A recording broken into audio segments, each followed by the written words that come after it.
On remarque que les jeunes, surtout les jeunes scolaires, ils mangent beaucoup gras.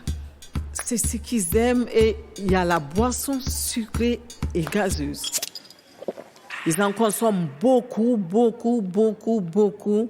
Et chaque soir, dans les petits maquis, vous voyez que c'est les jeunes qui passent tout leur temps à manger vraiment gras, sucré et à manger tout ce qu'on importe de l'Europe. C'est pour dire que nous ne voulons pas ce qui est fait dans notre pays. Il faut qu'on mange ce qui vient de l'extérieur pour prouver qu'on a les moyens. Mais ils ne savent pas que derrière, il y a vraiment des conséquences néfastes. Food Revolution, une série documentaire de Vina Irigi et Émilie Langlade, réalisée par Julio Arcalafanti.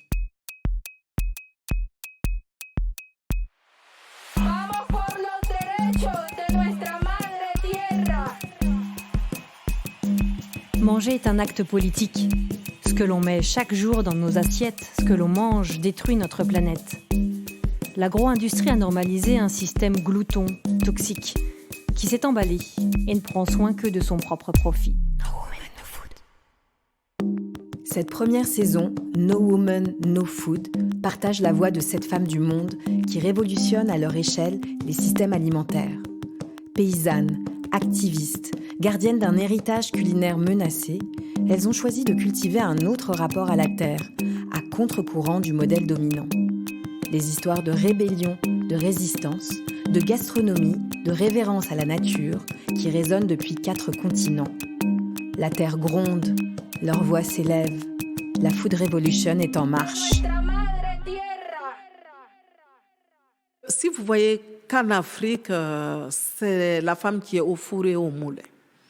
Et pour pouvoir préparer, il faut que la femme soit au-dessus pour pouvoir écraser le mil, pour pouvoir aller chercher l'eau, aller au champ, cueillir les légumes pour venir préparer pour toute la famille. Pas de femme, pas de nourriture. Franceline Tranagda, chef du restaurant Del Vende à Ouagadougou, Burkina Faso.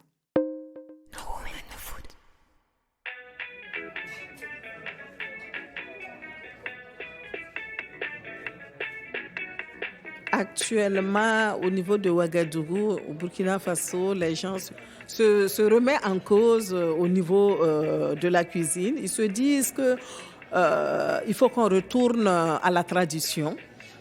Et parce que le gonré, le zamné, le babenda, le pois de terre, c'est des aliments nutritionnels préparés par nos grands-mères et qui avaient entre-temps été laissés par la classe moyenne, qui trouvait qu'il fallait vraiment importer beaucoup de légumes de l'extérieur.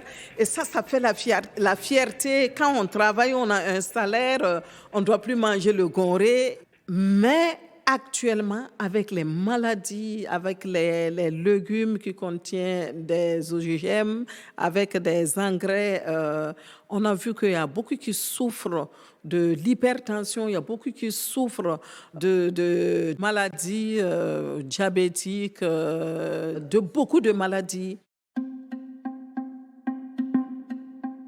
Santé publique, question de genre, dépendance aux importations ou aux engrais chimiques. La chef de restaurant Franceline Tranagda sert des plats qui ont le goût d'enjeux géopolitiques.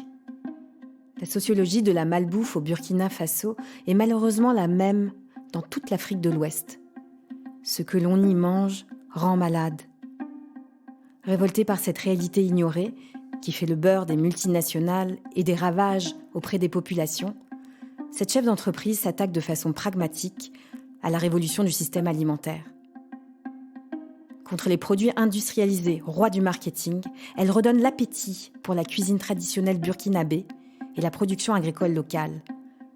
Avec inventivité et une joyeuse volonté, elle ose la souveraineté alimentaire. Nous avons des difficultés avec l'importation du blé, voilà, qui est devenu très, très, très cher avec la guerre de l'Ukraine. Donc, on ne sait plus s'approvisionner du blé.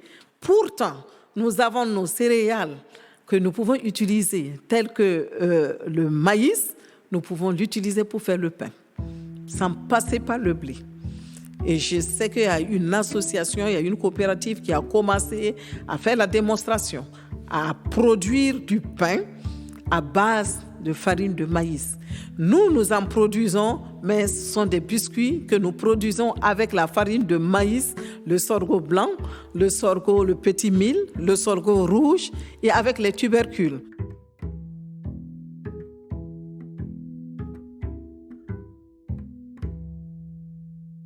Je suis née à Ouagadougou, j'ai grandi à Ouagadougou. On avait une grand-mère qui était là, qui nous faisait les plats traditionnels aussi, tels que le gonré. Le gonré était fait à base du petit mil et de l'haricot. Le repas le plus prisé, c'était le riz et le thau. Le thau, c'est la pâte de farine de maïs. Voilà, c'est les deux plats qu'on a l'habitude de manger beaucoup.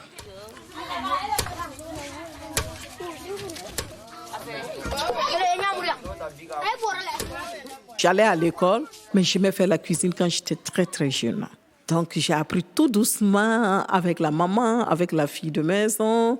Et quand j'ai grandi, j'inventais les plats, je composais des plats que je cuisinais pour les parents qui me posaient la question d'où tu sors cette recette. Mais c'est des recettes que j'imaginais et que je lisais, je regardais la télé, je voyais des recettes d'autres pays que j'arrivais à combiner avec les légumes du terroir.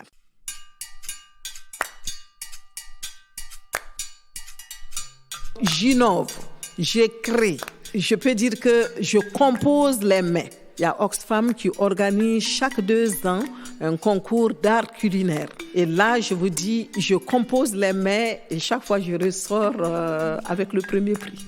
Donc, je peux vous donner à peu près la première année, j'ai préparé le gonré surprise. Ça veut dire du gonré préparé avec les œufs à l'intérieur. Le gonré est là, tu ne sais pas ce qui se trouve à l'intérieur. Quand tu prends ton couteau, tu fends, tu vois qu'il y a des œufs à l'intérieur. Et je prépare le gonré comme un gâteau de mariage, gâteau d'anniversaire, en décorant avec les légumes, en écrivant les noms des mariés. Donc, quand tu vois avec le plateau, tu dirais que c'est un gâteau de mariage. C'est salé, c'est fait à base de haricots. Donc là, j'ai obtenu le premier prix.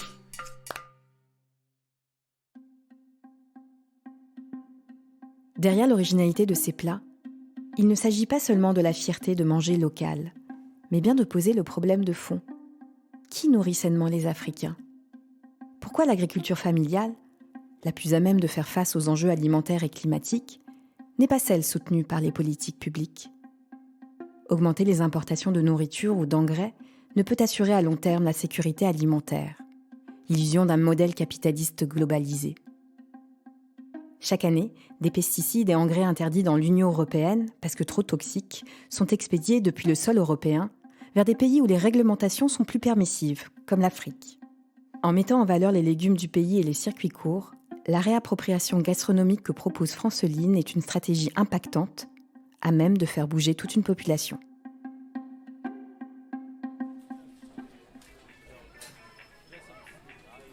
Dans ce restaurant, il y a les menus qui sont composés. Et là, ça vient de moi.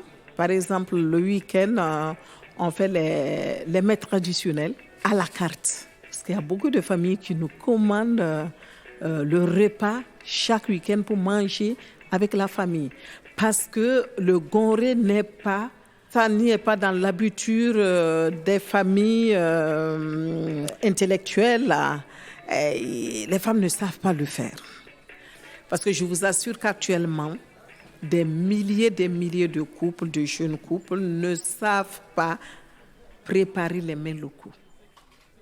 Ce que j'essaie de transmettre à ces femmes, c'est pouvoir valoriser les mets locaux, les mets traditionnels, et valoriser ce que nous cultivons et d'être des ambassadrices auprès de toute la population, que ce soit des voisins, que ce soit des amis, que ce soit des parents, qu'on essaie de les sensibiliser tous ensemble à consommer du bon, propre et juste, et à consommer ce que nous cultivons, et éviter de consommer ce qui est fait à base d'engrais chimiques.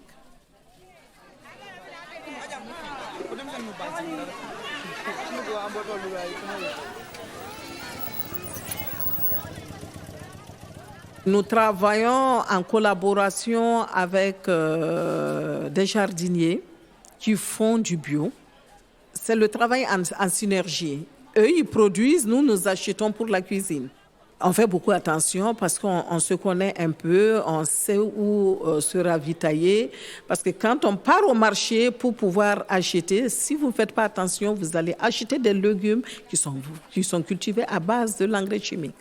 Les paysans, les jardiniers n'ont pas les moyens pour s'acheter les engrais, mais nous observons deux fois que le gouvernement subventionne ces engrais pour permettre à ces agriculteurs, à ces jardiniers de pouvoir s'acheter pour leur production. C'est vraiment dommage parce qu'il faut un plaidoyer auprès de ces responsables, auprès du gouvernement pour leur dire il faut qu'on arrête, il faut qu'on prône plus l'engrais organique au lieu de l'engrais chimique.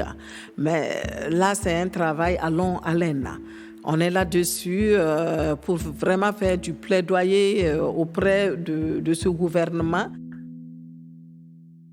Consommons ce que nous produisons.